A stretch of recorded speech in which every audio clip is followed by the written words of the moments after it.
It's your birthday. Your friends show up.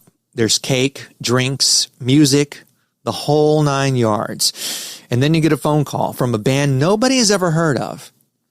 Do you stay at the party? Or do you grab your keys and drive into the dark to scream your lungs out into a microphone? The late Chester Bennington chose the drive.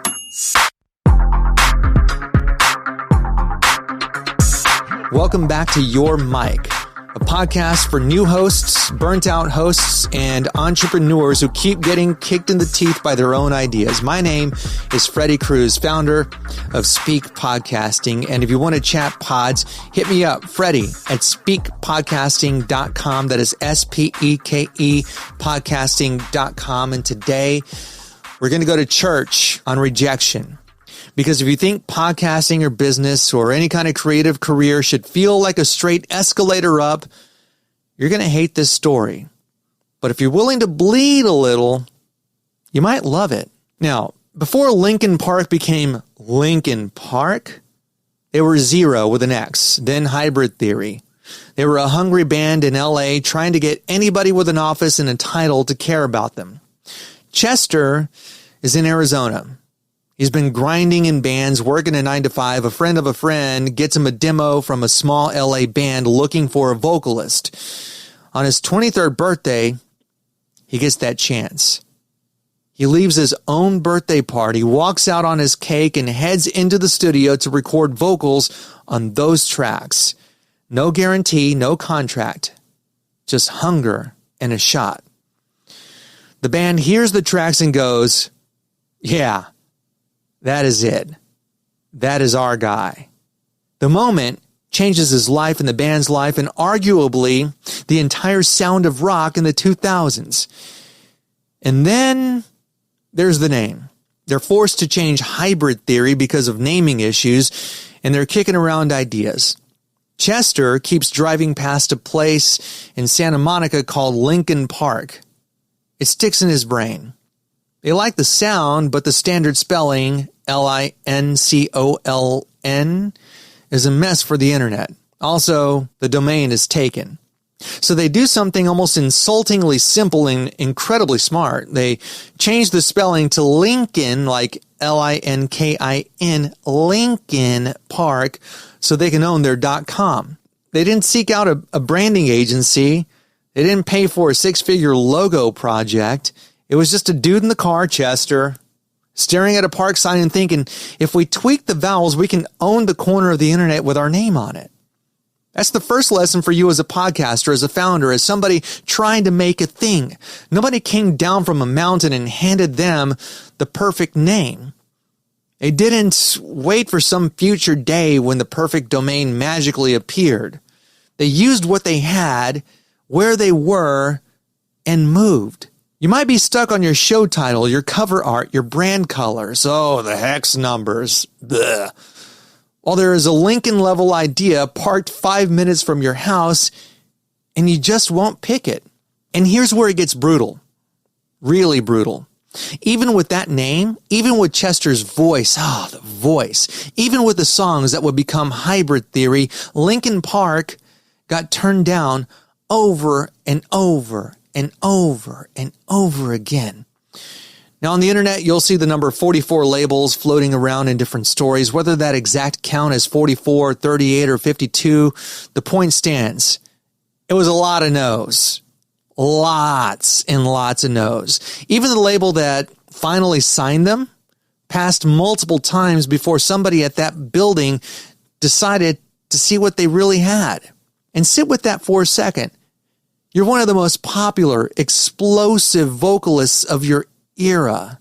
You have a band that can fuse rock, hip-hop, and hooks like nobody else at the time. You've got songs that'll end up selling tens of millions of copies worldwide, and the people whose job it is to spot that, they say, no thanks. Dozens of times. Now, zoom back in to your world.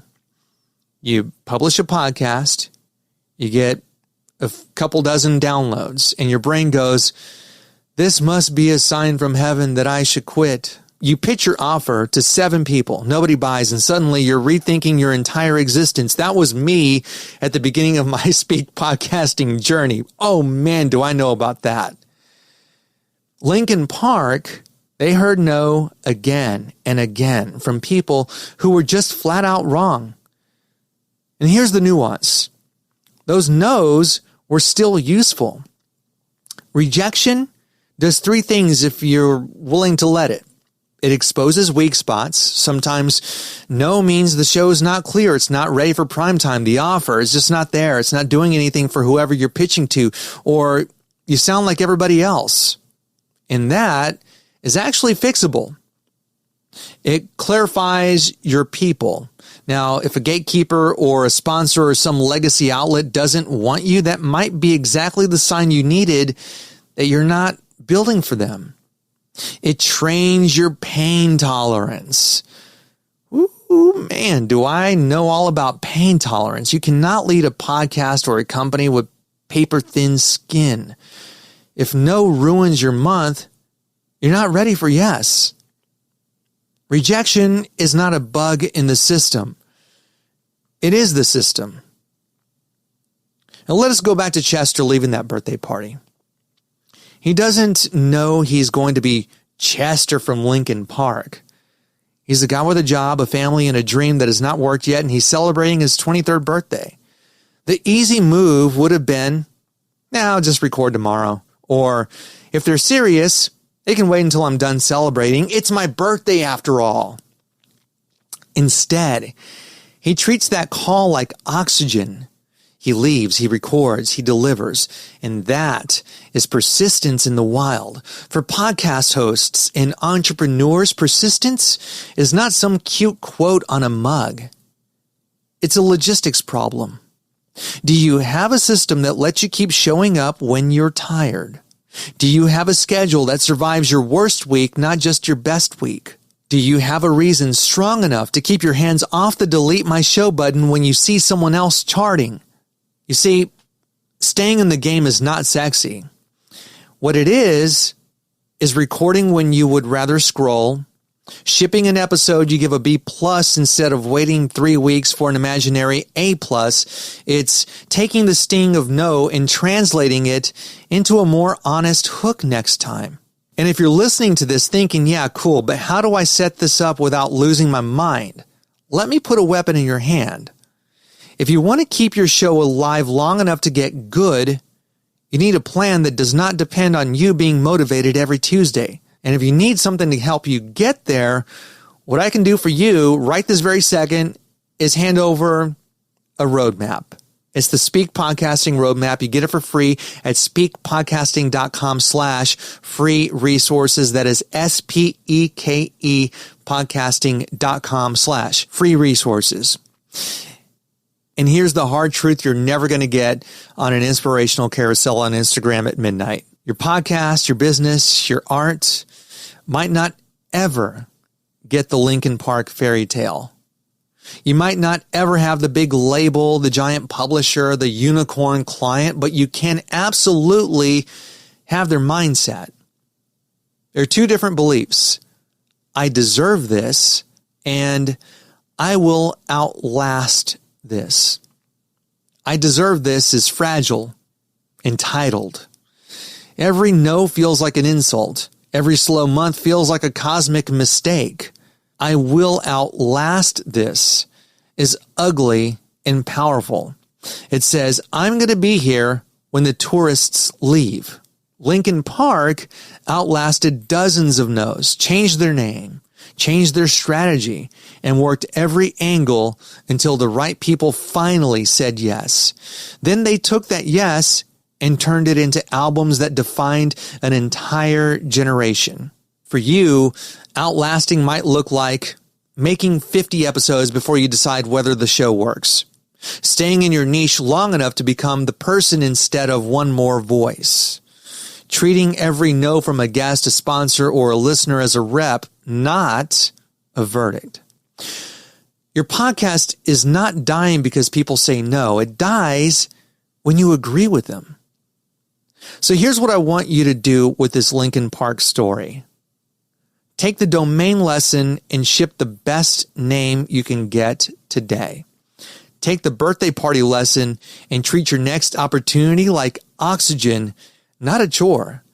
Take the rejection lesson and decide how many no's you're willing to eat before you quit. And then triple that number. Yeah. If this episode hit that sore spot in your chest, do two things for me, all right? First, I want you to get your hands on that roadmap. You're not going to be guessing every week. I do not want you to go there, all right? So get it.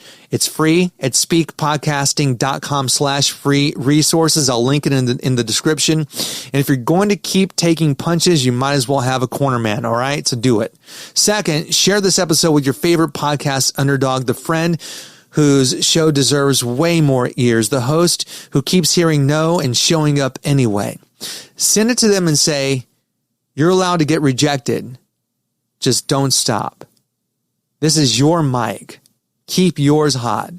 Your skin thicker than your excuses. And remember, the people who said no to Linkin Park still have to live with that.